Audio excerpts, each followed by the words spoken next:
Here we go. Okay, hi guys, and welcome again to our 2016 TYF Oscar videos podcast. However you choose to watch it, it's good. We've been talking about our number of categories, and we're on our last one. Maybe it'll be your last one for you, and it's Best Supporting Actress. This year, the nominations were Jennifer Jason Leigh for The Hateful Eight, Rooney Mara for Carol, Rachel McAdams for Spotlight, Alicia Vikander for The Danish Girl, and Kate Winslet for Steve Jobs. Before we dig into it, my tiresome disclaimer at this point is we are not here to contest the nominations. We're not here to complain. That would be too because long. we're all about celebrating what's been nominated today and picking from those crop.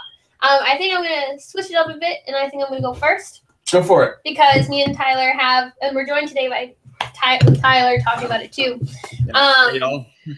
We have the same pick, so I'll do it in a way that we can kind of switch it up. Okay. But yeah, Rooney Mara is my pick.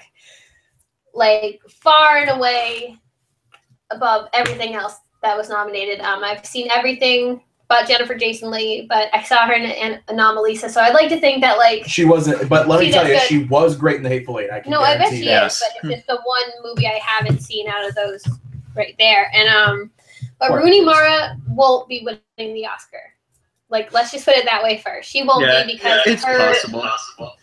I don't see it happening because I think her performance was way too internalized for the Oscars to enjoy. I think it was, I think her passion for Carol and her internalized like insecurity and longing and the pain in moments was just so overwhelming for the character and for the performance. And I just think it was also too small for the Oscars to like.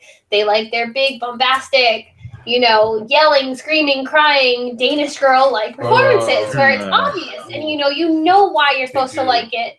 You know why it's supposed to be good. Whereas Carol, it's it's orchestrated and it's intricate and it's beautiful and lush, and I just think Rooney Mara easily had one of the best performances of the year. First, and definitely the best out of the nominated in this category. I think it's too internal, and I think it's too subtle, and I don't think the Academy wants to pick up on that. I think they'd rather go for an Alicia Vikander type who, again, you know why you're supposed to think it's great. But yeah, no, and I know, Tyler, that you agree. Yeah, you pretty much summed up the main reasons that on why I think that I would pick her to be the winner, because a lot of her performance was internal, where she had a lot of restraint in where she said almost so much with saying so little in terms of the dialogue. You could just tell by how her reactions were to certain scenes, and they did a great job of playing off the innocence of her character because, like you said, she's like very confused at where she is in the world, where she doesn't know what path she wants to go on. And it's finally through Carol where she ends up gaining that stubbornness in a way where she can be more upfront with the way she wants to lead her life and the world for the future. So you do have a good point, at least, in it being more of an internal thing than anything else, because those are sometimes the kind of performances that are overlooked for the actual win. However, I will say, even though I do want Mara to win, like Jennifer Jason Leigh was still a close second, given how much I loved her in The Hateful Eight. I won't detract that too much from Mara, though, because she was truly miraculous, and I haven't really seen a performance of hers with too much restraint, which is why her performance in Carol felt so fresh. And I'd love for her to win more than anything else. In fact, that would probably be my favorite one of the night if that did come true. But like you said, it's completely up in the air of whether or not it would happen, though. Yeah, for sure. And I think it's interesting because I think both us and Evan picked performances that aren't necessarily the big obvious choices. No, in fact, I think my pick, which is Rachel McAdams in Spotlight as Sasha Pfeiffer, I think that she of all of these performers is probably the underdog of them. But the thing is, in Spotlight, it's such a crowded movie, and a well-performed and well-paced movie at that. but she's the lone woman in a crowded room of male journalists, right? And yet at the same time, she has such a presence and a quality amount of screen time. And let me tell you, if you've seen like videos of the journalist that she's based on, Sasha Pfeiffer, she does like a dead-on impression of her, and you know, you can either add or subtract that, as you know, like you can make that a merit or just make it like mimicry. But I think that she really got the essence of who she was and what what her dedication to this case and this story really was. And you know, she's a great performer out now all the time anyway. Yeah, I was gonna say, you know, I wouldn't say she's my favorite, and I don't even know necessarily that I'd say I like completely and 100% with her nomination. But I've always believed she deserves a better career than she has. Always. And if this is the way of getting her foot in the door for more auditions for better projects, then I am so fine with it, because I think she is so talented. This will be remembered on her resume. Yeah, forever, I think she's talented, and I think she's usually the best thing of most things she's in, even if she's in really bad movies. You know, like I always enjoy watching her.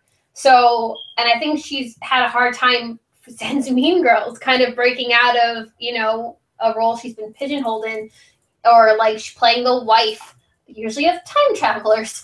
So I think, I think. Yeah, I think she's just a great actress, and I would love to see her get more opportunities to play more interesting roles if this is the case now. I will say too, and this is kind of a brief spoiler for Carol too, but Evan, right when you said that Rachel McAdams' character is like the female in like an all-male workplace, that was very similar to just this brief scene. And for anyone who's seen the movie Carol, there was one bit where Teresa, Rooney Mara's character, is actually in that exact same situation. Like, Allie, I'm pretty sure you know what I'm talking about for that, right? Yeah. That I found to be like one of the most powerful scenes too. Yeah, it's very interesting. And again, Rooney Mara does a lot, like what you said, with so little. And the scene, you know, think about the scene. Kate Blanchett comes up behind and just puts her hand on her shoulders, and it's like this big weight lifts from her body. Like, it's just relief that she's there. And it's just, you know, you get sucked in. And I get the people who think the movie is too cold and clinical and whatnot, but I think it's one of the most, you know, you can see the passion radiating off Rooney Mara's character. So I don't know. I don't think she's going to win. I think it's pretty much in Alicia Vikander's hands at this point. Which is sad. I haven't seen Danish Girl, but Alicia Vikander was so good in Ex Machina. Yes. And it made me sad that she wasn't nominated. I mean, for she that. wasn't my favorite part of Ex Machina. Every part of that was my favorite part. If I had been a performer, it would have been Oscar Isaac for that movie. Oh, I think sure. He easily does most of the nominees as supporting actor. But I do think she's good. Yeah. I think I'm more excited for some of her roles to come than I'm excited from what I've seen her this year. Even though she was great. Or like, I even loved her in Anna Karenina. Another movie with Donald Gleason that so I've loved her, and I think she's great. But I don't necessarily think this or even Ex Machina is the best that she can do. I would say this year the best performance she gave was in Testament of Youth, where she broke my heart. Oh, you haven't seen it yet. No, it's really good. So I feel like it's good that she's not a bad actress. If she wins, you know, good for her, obviously. But I don't think this is the best we've seen her in yet. But you think she's going to win anyway? Yes, absolutely. Like, I think Oscars sometimes for young actresses, I think they jump the gun. Like with Jennifer Lawrence in Silver Linings Playbook, like it was a good performance. I don't think it's the best she's going to give, you know. But they love their like young newcomers. But yeah, I think it's Alicia Vikander, but it's a good, strong year for supporting actresses. Yeah, I was going to say the same. I loved Kate Winslet and Steve Jobs. Jennifer Jason Leigh was fantastic in The Hateful. She was, I mean, everyone in that movie is despicable, but she is especially in an entertaining way, a very entertaining way. So, but yeah, no, you know, great performances, and those were our favorites. If you, the viewers, first of all, thank you, Tyler, for joining us in this conversation about supporting actresses. Yeah, if you, the viewers, have differing opinions or the same opinions, agree with us, yada, yada, yada, you can tag us on Twitter with the handle @TYFOfficial and join us in our TYF Oscar party, #TYF Oscars, where we're going to be doing giveaways. We're going to be snarking Sunday, February 28th in the evening of some kind. And that's it. 7 o'clock. At 7. What time zone? Ours. Eastern. East Coast. Yeah. Thank you for joining us earlier. This is our whether you've watched all of these or not. This is the first one, the last one. Thank you for watching our Oscar conversations for the 2016 season. It's been fun to interact with the rest of our writing staff, and please check out our writing, their writing, all of our content on theyoungfolks.com and on our social media pages. We really appreciate it if you check it out. We come from all over the place. We do a lot of hard work, and it's, we all try to enjoy and have fun with it. It's a great time. So, yeah. Thanks for joining us.